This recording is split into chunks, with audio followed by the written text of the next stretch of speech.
Hey guys, Scott here. Today I want to talk about the Gazing Finger, which is a weapon you get from the Soul of Metyr, the Mother of Fingers, and it is a very, very weird weapon. I'm not even sure if it's bugged. It might be, it might not be. It's just a very bizarre thing. So the reason that this is bizarre, first off, it's just a Colossal weapon with the standard Colossal weapon moveset. It's got the weird jank R2, but other than that, it's pretty much the same as every other Colossal weapons moveset. But the weird thing is how you build this thing properly is very strange. So it's got physical damage, a pretty good chunk of it, and then it's got some magic damage with a little bit of magic scaling, but then it also scales with faith. But also, it's Ash of War, Curvature's Resentment.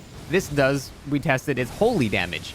So you have physical and magical and holy, and it's really awkward to build around that because what stats do you do? So the best stats and the best build I found for this thing is to get the bare minimum requirement for intelligence because this thing scales really badly with intelligence. For example, right now we have 210 plus 57 magic damage on here. If we add, say, 5 intelligence with this, we go from 57 to 65. So we're really not getting that great of an investment. 8 damage for 5 points of intelligence is really low. Now, it's not great if we go Faith either. Faith still has a very minor increase in the AR of the weapon as well, because it only has an E scaling in Faith, which is going to apply to its physical damage, but also its Ash of War damage. So you're kind of in the scenario where I think it's actually better to just get the base requirement for int and then just go as many spare points into faith as you can get. Now you want to get 54 strength because when you two-hand this thing, that's going to give you 80, which is the strength soft cap, but you don't want to go 80 because then you have no points for faith unless you're like a level 250, 300 build, in which case just whatever, you don't have a build anymore, just put points into everything. But if you're around level 150, I think 54 strength is good, and then 20 intelligence for the base, and then everything spare that you have that's not vigor and endurance goes into faith. And it's because faith is scaling the Ash of War, and the Ash of War does holy damage. Now, to improve the damage of the Ash of War, we have things like Howl of Shabriri. This is a generic damage increase across the board, so holy is obviously involved there. We also have the Sword of Light. This Ash of War is also going to increase your holy damage by, I believe, 20% for a full minute. So if you don't want the downside of increased damage taken with Howl of Shabriri, that will increase your damage as well. And then we have just other generic sources of increased damage. On your crystal tier, you can have the holy. I recommend the holy, honestly, because the Ash of War of this thing is so good that I'd rather benefit that than the base 200 magic damage here. So I have the Holy Shrouding tier. I also have the Blood-Sucking Crack tier just to crank up damage as much as you can. If you want to go a bit safer, you can mix this into the Magic Shrouding tier. So that will boost the magic damage of the weapon. This will boost the holy damage of the weapon, and your physical damage just comes from your strength. So that'll boost all 3 aspects of it. So if you want to get more damage, you really just want to go with generic damage scaling. One of the easiest ways to do that is the self-poison route with the Kindred of Rot Exaltation.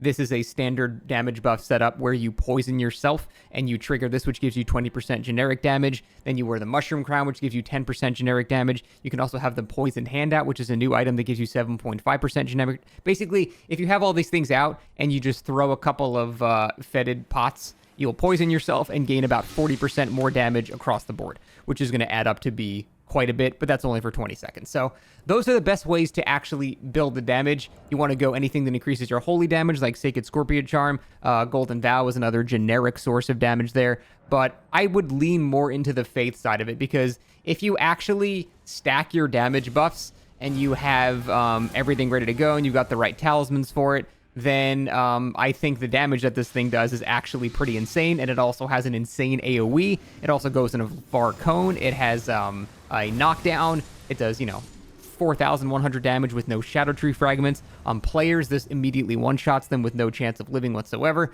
So if you actually stack damage on this thing, it's insanely good. Now, another weird part about this is this being of Ash of War, you would think something like the Shard of Alexander, which greatly boosts the attack power of skills, would change the damage of this ability, but it does not.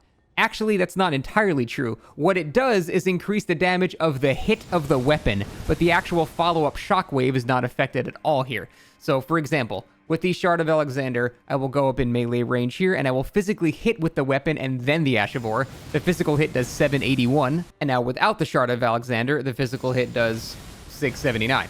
So Shard of Alexander is applying, but only to the initial hit, but who cares? You would want it to apply to the shockwave, but it doesn't. Additionally, the Godfrey icon also does not apply to any aspects of the skill at all, despite the fact that you can do an uncharged version, which is this, and then you can do a charged version, which is significantly bigger AoE. It takes longer to shoot up. It It just doesn't make any sense. Like, half of the things don't work with it, and then half of them are perfectly fine. So I don't know. I don't know if this is bugged or not. Maybe it's like Miquella's Light, where certain things that are supposed to be affecting it don't. The Shard of Alexander does technically affect the first hit, but why would you ever care about, slight damage increase on that? Because it already has such a low base damage. Godfrey Icon should apply to it, but does not.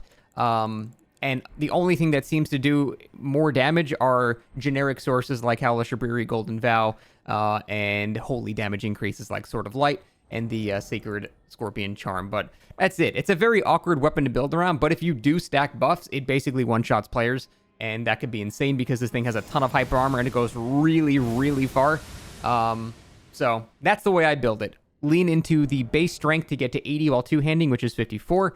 Then do the base intelligence, and then put your spare points into faith. That's the way I do it. You will get slightly higher AR if you ignore faith entirely and go all into intelligence, but your Ash of War will do significantly less damage, so I don't think that's worth it. Anyway, that's the Gazing Finger. Other than that, it's just a standard colossal weapon. Just very, very bizarre thing to build around. That's it. Thanks for watching.